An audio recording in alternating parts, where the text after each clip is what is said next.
a gente possa ter uma vida de entrega a Ele. Vamos orar?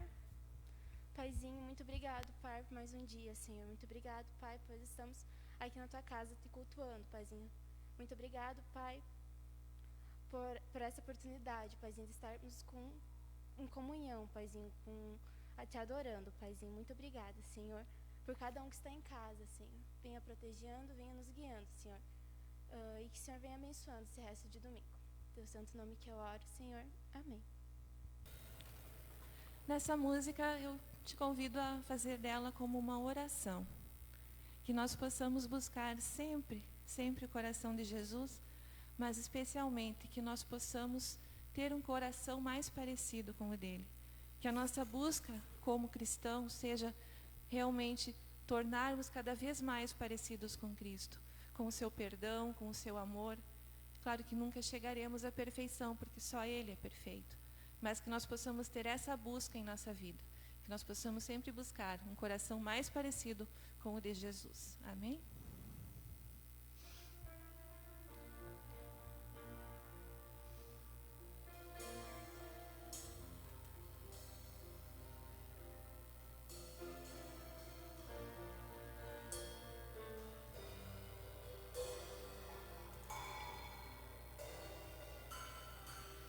Se tu olhares, Senhor, pra dentro de mim,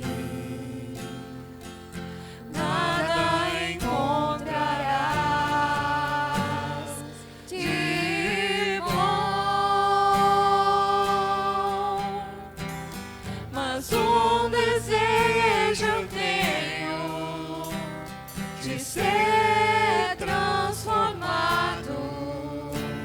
Preciso tanto do teu perdão, dá-me um novo coração,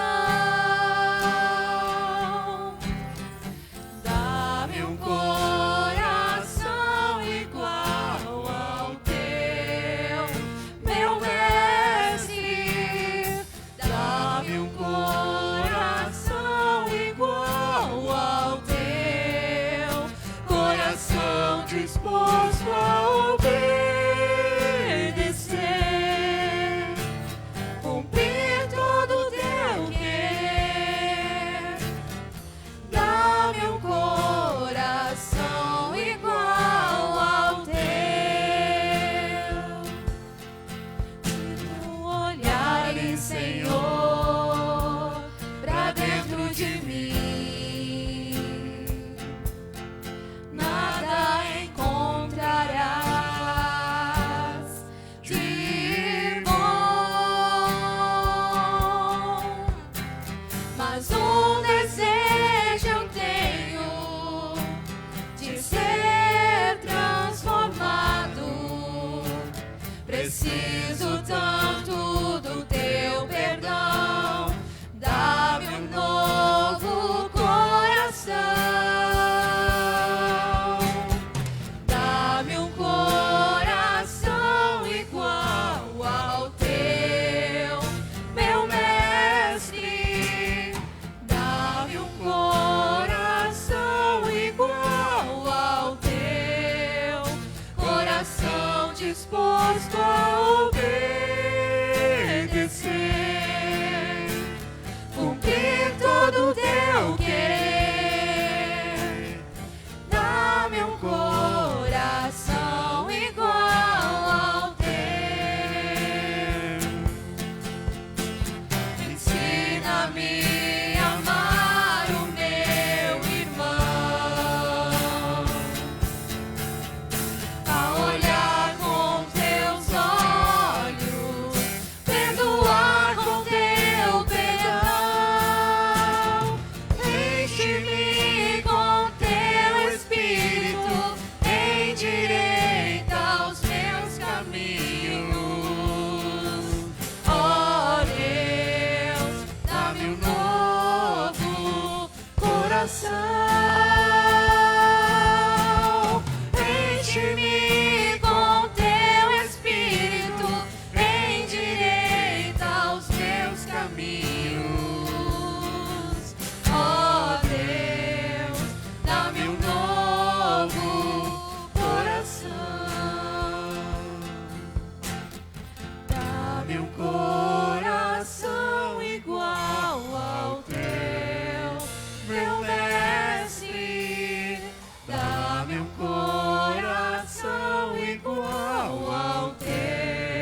meu coração igual ao teu.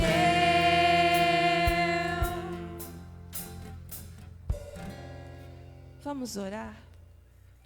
Senhor Jesus, nós te agradecemos, Senhor, e te louvamos por essa noite, por esse culto, Senhor.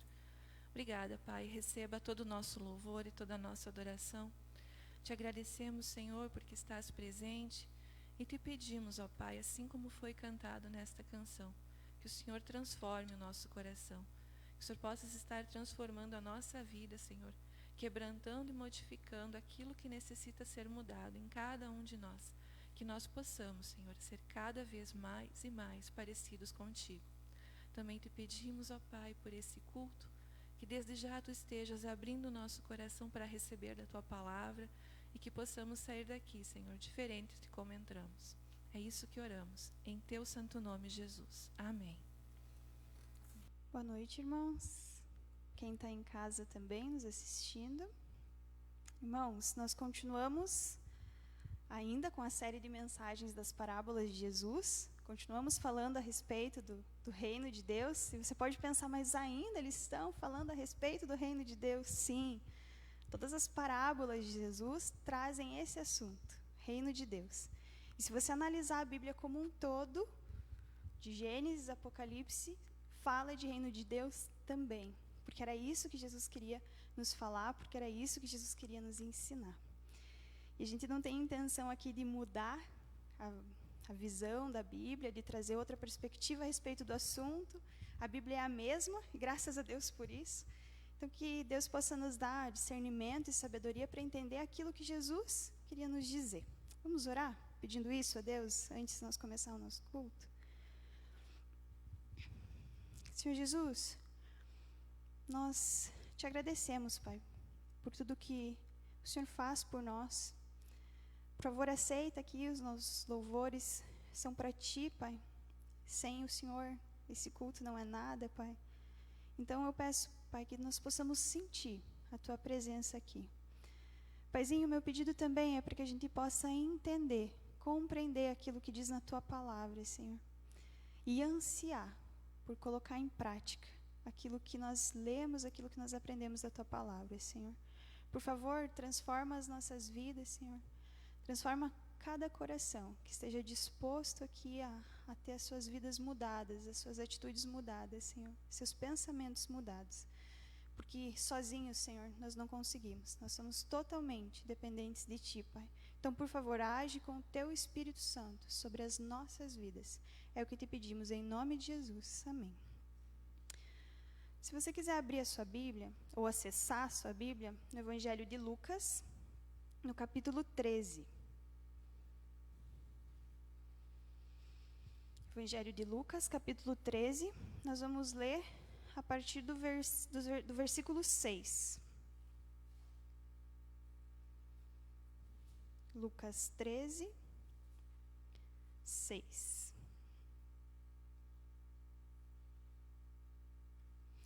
E diz assim: Então contou esta parábola. Um homem tinha uma figueira plantada em sua vinha. Foi procurar fruto nela e não achou nenhum. Por isso disse ao que cuidava da vinha: Já faz 3 anos que venho procurar fruto nesta figueira e não acho. Corte-a. Por que deixá-la inutilizar a terra? Respondeu o homem: Senhor, deixa por mais 1 ano, e eu cavarei ao redor dela e a adubarei. Se der fruto no ano que vem, muito bem, se não, corte. Irmãos, as parábolas de Jesus tinham uma justificativa e tinham um propósito. Não só as parábolas de Jesus, todas as palavras de Jesus tinham um significado.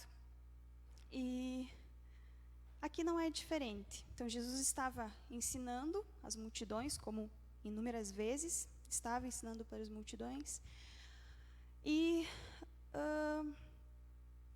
ele já tinha falado para eles, se você lembra, nos capítulos anteriores, que nós devemos estar atentos e vigilantes. Ele já tinha falado sobre os sinais dos fins dos tempos. Ele já tinha falado também que ele não veio para trazer paz, mas divisão.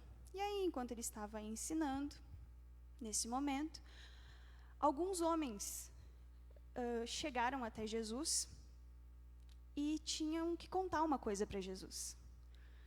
E é muito interessante quando a gente entende o que estava acontecendo ali, para a gente entender o motivo pelo qual Jesus contou aquela parábola. Porque depois que a gente entende isso, a parábola é um complemento. Porque não é que nem nós, que a gente se reúne, agora nós vamos ver o que nós vamos fazer, as escalas com os temas das pregações. Jesus não pensava, eu vou fazer tema, né, para pregar. Não que o Espírito Santo não possa usar dessa forma, sim, ele usa dessa forma, mas Jesus, ele era Deus, ele não precisava fazer isso. Ele ia ensinar as multidões, ele conhecia cada coração, ele sabia o que estava passando no coração de cada um, ele sabia o pensamento de cada um, ele sabia o que cada homem precisava ouvir naquele momento. E uns homens tinham que contar uma coisa para Jesus. E a palavra de Deus, se você ler no início do capítulo 13, não fala que tipo de homens que era. Às vezes fala, os fariseus perguntaram a Jesus tal coisa, né? Ou os discípulos perguntaram para Jesus tal coisa, e a Bíblia não traz isso. Diz alguns homens que estavam ali perguntaram a Jesus, contaram a Jesus. Na verdade, dessa vez eles não queriam perguntar, eles queriam contar alguma coisa. E o que eles queriam contar para Jesus? Que havia acontecido um massacre. Você já leu isso na Bíblia, que aconteceu um massacre na Bíblia? Você já leu isso? Estava acontecendo um massacre. Pilatos tinha massacrado, tinha matado alguns galileus que veio da Galileia para fazer os seus sacrifícios em Jerusalém. E ele matou os galileus, ele misturou o sangue dos galileus com o sacrifício deles. A gente não sabe por quê. É só nessa passagem, no início do capítulo 13, que fala a respeito disso. Alguns teólogos falam que eram galileus rebeldes, mas a Bíblia não traz isso. Lucas não informou isso. Mas aconteceu esse massacre, e a gente não sabe por quê. E eles vieram contar isso para Jesus. Jesus, você viu que aconteceu um massacre? Eles estão matando os galileus e misturando o sangue dele com o sacrifício dos animais? E Jesus, como sempre, muito sábio, ele conhecia o motivo pelo qual eles estavam contando isso. Porque, mais uma vez, eles estavam colocando Jesus à prova. E Jesus, ele foi ríspido e objetivo com a resposta dele. Se você ler ali, como já entrando, né, no culto gaúcho, ele foi curto e grosso com as pessoas que estavam ali. Foi curto e grosso. Ele falou assim: vocês pensam que esses galileus, aqueles que morreram, que Pilatos matou, vocês pensam que esses galileus eram mais pecadores que todos os outros por terem sofrido dessa maneira? Eu digo que não. Mas se não se arrependerem, todos vocês também perecerão. Eles estavam fazendo essa pergunta para Jesus, eu estava colocando esse argumento para Jesus, porque antigamente eles tinham um pensamento que a pessoa sofria porque ela tinha um pecado. Se você estava passando por um sofrimento, é porque você tem um pecado. E Jesus está dizendo aqui que não. É o primeiro ensinamento de Jesus aqui. Não é porque você está sofrendo, porque você está passando por um monte de dificuldade, é porque eu tenho um pecado oculto, escondido, que eu não... Não. Esse é o primeiro ensinamento de Jesus. E ele ainda não convencido com a sua resposta, e tem um motivo, Jerusalém, aí estava acontecendo em Jerusalém. O pessoal de Jerusalém tinha um quezinho, tinha um pezinho atrás com a Galileia, sabe? Com o pessoal dos galileus. Então, ele está vendo que os galileus eles estão pecando, por isso que aconteceu isso? E Jesus, ele foi muito sábio, ele falou assim... isso aconteceu em Jerusalém, na Galileia, com os galileus. Mas um massacre assim também aconteceu aqui, você sabia? E é isso que ele continua dizendo ali. Ele diz assim, ou vocês pensam que aqueles 18 que morreram quando caiu sobre eles a torre de Siloé eram mais culpados do que todos os outros? Jesus está falando o que nesse momento? Isso aconteceu lá na Galileia, mas isso aconteceu aqui também. Vou tentar explicar isso aqui. O que foi essa queda da torre de Siloé que matou 18 homens de Jerusalém? Pilatos, ele estava construindo um aqueduto. Você sabe o que é um aqueduto? Eu não sabia. Fui descobrir quando fui preparar a pregação. Um aqueduto é um canal que leva água de uma fonte, né, de um rio, até a cidade. Certo? E essas construções, normalmente, elas são subterrâneas. E Pilatos, quando mandou construir isso, acabou, acho que, desestruturando essa torre, e essa torre caiu em Jerusalém, matando 18 pessoas, habitantes de Jerusalém. Então, Jesus está falando assim, sim, realmente, matou aqueles galileus, mas também matou os habitantes de Jerusalém. Então, não é isso que vocês estão pensando. Não é isso que vocês estão pensando. Mas se vocês não se arrependerem, vocês também perecerão. O que significa tudo isso? Eu pensei, poxa, por que Jesus agora ele contou a parábola?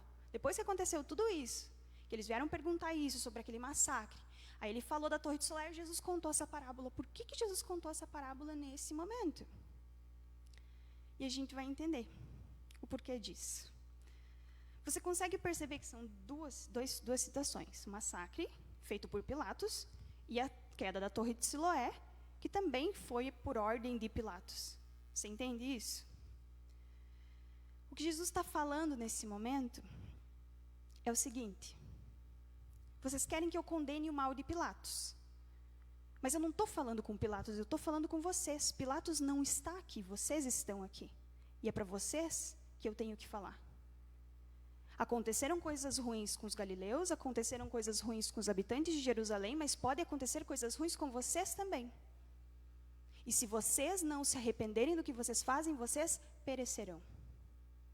É isso que Jesus estava falando.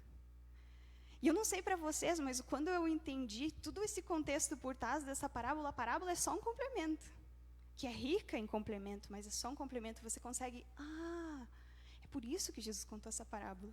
E eu não sei você, mas quando eu entendo a palavra de Deus e eu compreendo tudo isso que tem por trás, eu fico cada vez mais apaixonada pelo Deus que eu sirvo. Cada vez mais Ele fala comigo. E então Jesus contou a parábola, não é mesmo? Daquele homem, o dono da vinha, plantou no meio da vinha uma figueira, certo? E era normal os judeus fazerem isso, plantar uma figueira no meio da vinha. E quando isso acontecia, a figueira ia ter alguns cuidados especiais. Muito bem. Só que o que acontece? Eu quero que você abra a sua Bíblia em Levítico 19,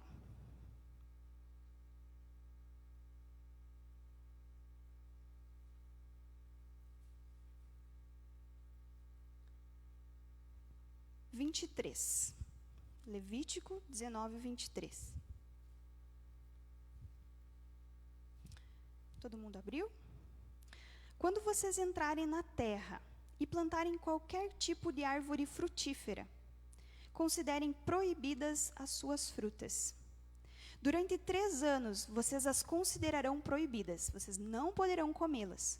No 4º ano, todas essas frutas serão santas, será uma oferta de louvor ao Senhor. No 5º ano, porém, vocês poderão comer as suas frutas, assim a sua colheita aumentará. Eu sou o Senhor, o Deus de vocês. Você consegue entender que uma figueira ele leva, em média, 3 anos para dar frutos. Mas, de acordo com a lei de Moisés, ele não tinha que esperar só esses 3 anos. Esperava os 3 anos para dar frutos, tinha que esperar, porque antes as frutas eram consideradas impuras, mais 2 anos. Porque no 4º ano, elas eram dedicadas a Deus, como oferta ao Senhor. Então, eles poderiam comer apenas no 5º ano. E o dono da vinha disse que esperou 3 anos. Então, no 6º, no 7º e no 8º ano. Ele ficou procurando frutas lá e ele não achava. Ano após ano, procurando frutas naquela figueira. Não são só os 3 anos. Você consegue entender isso? Não foram apenas 3 anos, foram 8 anos. Esperando para comer frutos daquela figueira. E o que aconteceu? Aquela figueira não deu frutos. Aquela figueira era estéril. Então, o dono da vinha chegou para o Senhor, que cuidava, provavelmente, daquela vinha, e disse assim, olha, essa figueira não dá frutos, então você vai cortar. E quando a gente lê cortar no original, não significa apenas cortar, mas dar uma podadinha naquela árvore para ver se ela vai dar frutos ainda. Quando fala cortar no original, é realmente arrancar pela raiz. E o dono ainda foi bem claro, nós vamos arrancar, porque além dela não estar dando frutos, ela está inutilizando a terra. Então pode arrancar. E daí o Senhor diz, não, mas calma, eu vou adubar, né? Eu vou cuidar melhor aqui, vamos esperar mais um pouquinho. E ele diz, então tá. Depois de 1 ano ainda, se ela não der frutos, então corte. Essa é a parábola. E eu quero que você faça comigo 2 comparações. O dono da vinha, eu quero que você imagine ele como Deus.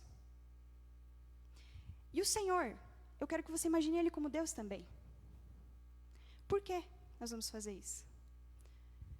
Porque Deus, ele é misericordioso da mesma forma que aquele senhor que cuidava da vinha, ele é misericordioso para dizer: não, vamos esperar essa figueira dar frutos. Só que o dono da vinha, ele é justo, assim como Deus é justo também. Certo? Nosso Deus é um Deus justo e nosso Deus é um Deus misericordioso. E se ele não tivesse essas atribuições, ele não seria Deus. Que bom que nosso Deus é um Deus justo e ele é um Deus misericordioso, não é mesmo? E eu quero que você compare a figueira como nós. Nós somos uma figueira.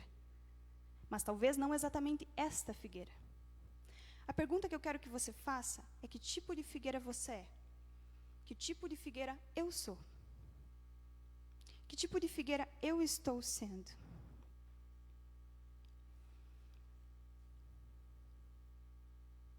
Quando Jesus fala dos frutos dessa figueira, ele está falando dos frutos do arrependimento. Em outro momento na Bíblia fala dos frutos que a gente tem que falar e proclamar a palavra, sim, é verdade, mas aqui não. Aqui ele está falando dos frutos do arrependimento, aquilo que se passa dentro do meu coração.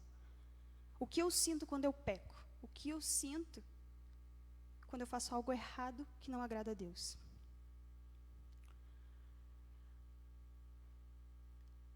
Será que você também, será que eu também sou uma figueira estéril? Ou eu sou uma figueira que está produzindo frutos de arrependimento? Esses frutos de arrependimento são a forma como o nosso coração reage diante do pecado. E eu quero que você abra a Bíblia mais uma vez, no livro de 2 Coríntios, capítulo 7, versículo 9.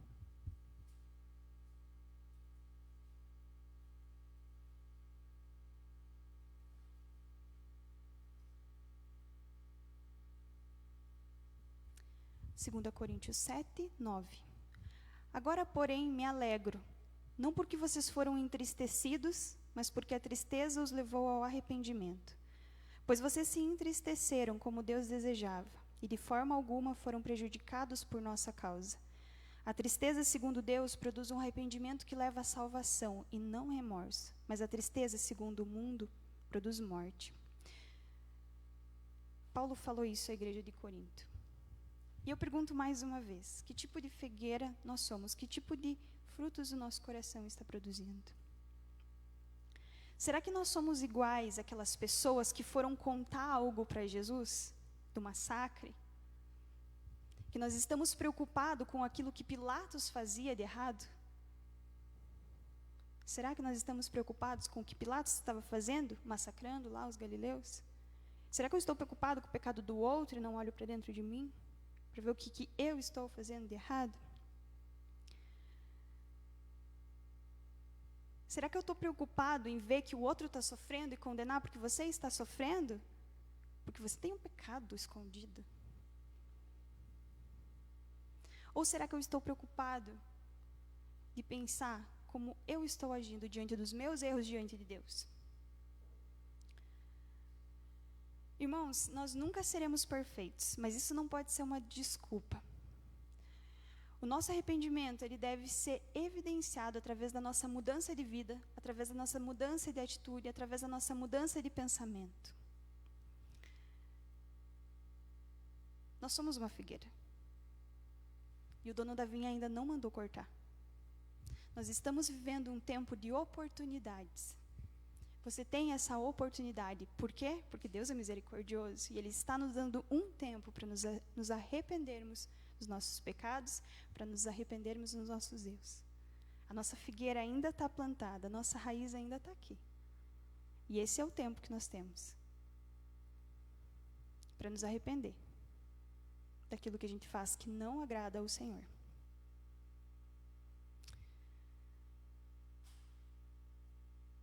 Nosso Deus é um Deus justo e um dia o juízo virá. Isso é uma certeza.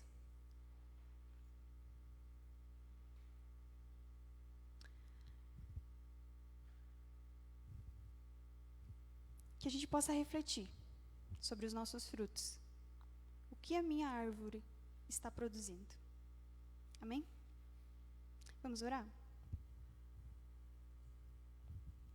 Senhor Jesus, nós te agradecemos, Pai, Te agradecemos porque nós temos o livre acesso à Tua palavra, Senhor.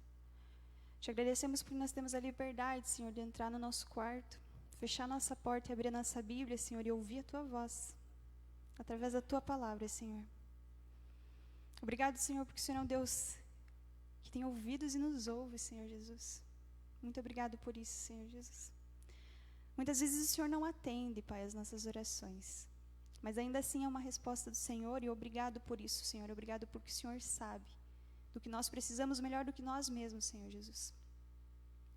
Nós te agradecemos, Senhor, porque o Senhor é um Deus misericordioso. O Senhor é um Deus que está nos dando tempo, um tempo de arrependimento, Senhor. Paizinho, sozinhos nós não conseguimos. Nós precisamos do Senhor para adubar o nosso coração, Pai. Por favor, derrama Teu Espírito Santo sobre a minha vida, Pai, sobre a vida de cada irmão que está aqui, sobre a vida de cada irmão que está assistindo em casa, Senhor. E por favor, transforma o nosso coração, Senhor Jesus. Por favor, Pai, age sobre as nossas vidas, porque sozinhos nós não conseguimos, Senhor.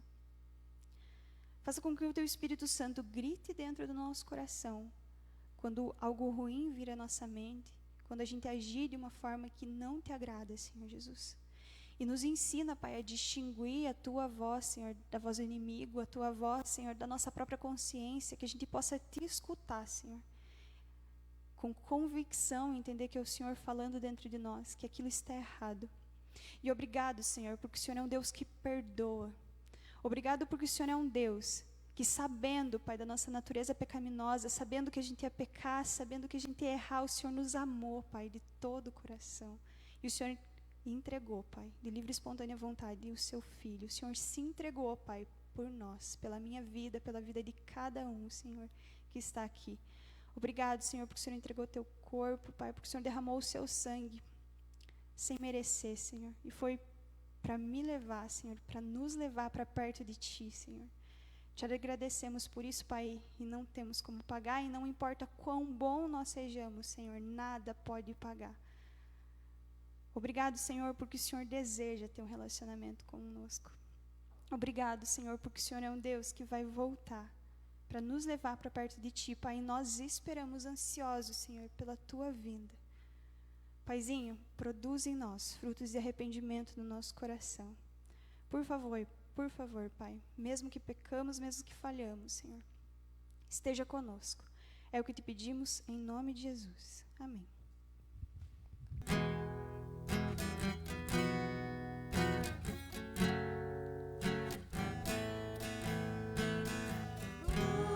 Estou